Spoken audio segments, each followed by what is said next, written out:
comment utiliser les illustrations UpToDate? Dans UpToDate, nous avons plus de 34 000 illustrations. Ça signifie algorithmes, tableaux, vidéos, photos, images de laboratoire, radiographie, échographie, etc. Et on peut les utiliser et les exporter.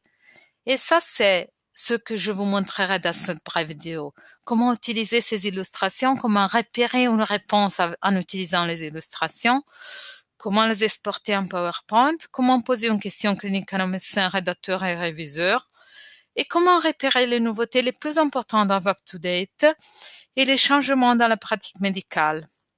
Nous allons dans UpToDate en ligne, comme d'habitude, et voilà UpToDate. Alors, ma question clinique maintenant est, j'ai besoin d'une aide pour le diagnostic pour un patient avec prorie généralisée. Ce patient-là n'a pas de manifestations cutanées primaires. Alors, je commencerai à écrire prorie généralisée. Voilà. Je lance cette recherche. Alors, je viens d'utiliser le filtre adulte parce que normalement, le filtre est sous tous les sujets. Et là, vous avez les sujets cliniques en ordre de pertinence. Et il y a aussi le filtre graphique. Avec ce filtre-là, nous pouvons accéder à ces illustrations. Alors, maintenant, je vais taper prorie généralisée et j'ai les illustrations liées à ma question clinique. Et là, vous avez évaluation en patient avec prorie généralisée, algorithme pour l'évaluation du patient, etc. Alors, je peux commencer avec cet arbre décisionnel, voilà.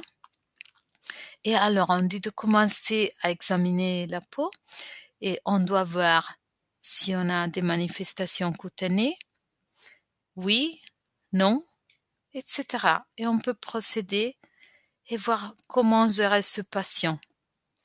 Et là, vous voyez que je peux exporter en PowerPoint cette image en cliquant là. Voilà le PowerPoint avec le copyright. Et si ça n'est pas propriété d'UpToDate, il y aura les références aussi. Je retourne dans cette image. On peut la voir en plein écran. On peut mettre favori. J'avais déjà mis favori. On peut voir dans quel sujet clinique cette image est utilisée. Et on peut cliquer et aller dans le sujet clinique dans lequel cette image est utilisée. On peut poser une question sur cette image et entrer en contact avec nos médecins rédacteurs et on aura une réponse dans 24-48 heures. N'hésitez pas à utiliser cette fonctionnalité, ça c'est très apprécié par nos médecins. Et puis on peut cliquer sur plein écran et voir l'image en plein écran et on a encore une fois exporté en PowerPoint. Mais cette fois, on a aussi imprimé pour l'imprimer et partagé pour l'envoyer par email.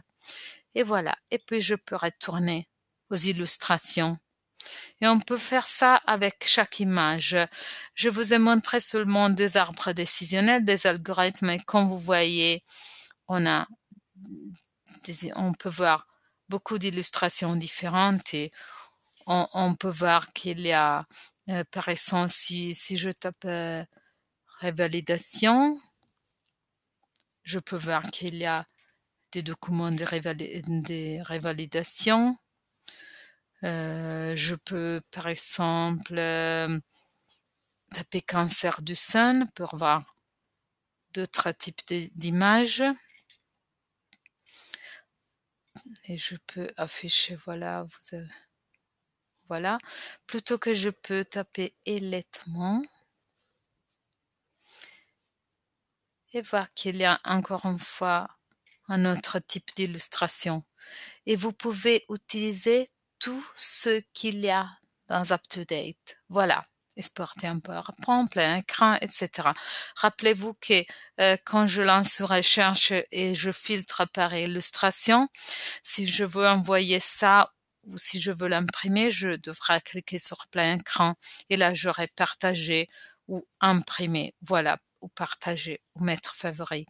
Et autrement, je trouve les images aussi dans dans les sujets cliniques, parce que par exemple, je suis sous allaitement, et si je clique dans un sujet clinique, je peux trouver les illustrations là, dans ce menu, après les références, la biblio, il y a les illustrations. Voilà. Et vous pouvez toujours les utiliser en cliquant là et en cliquant sur exporter, imprimer, partager, etc. La dernière chose que je vous ai promis de vous montrer sont les nouveautés dans votre spécialité et les actualités relatives aux changements dans la pratique. Dans la nouveauté, il y a la liste des spécialités dans UpToDate.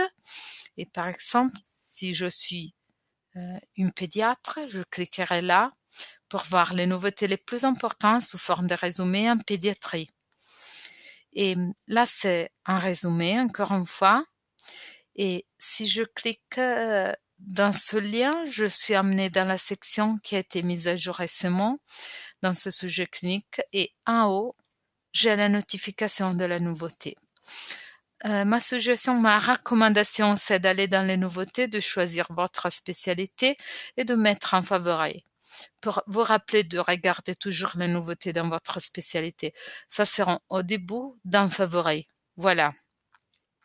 Et une autre section très importante, c'est actualité relative au changement dans la pratique. C'est la deuxième du sommaire.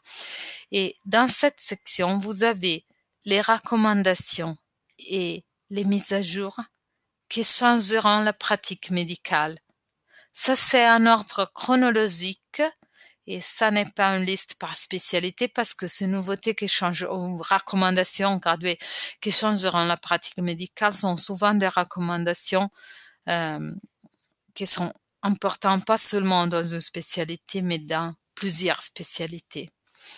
Et voilà, là c'est le résumé de cette nouveauté qui changera la pratique médicale et le lien au sujet clinique dans lequel cette Practice Changing Update a été intégrée. Ça, c'est la fin de ma vidéo. Merci et à la prochaine. Au revoir.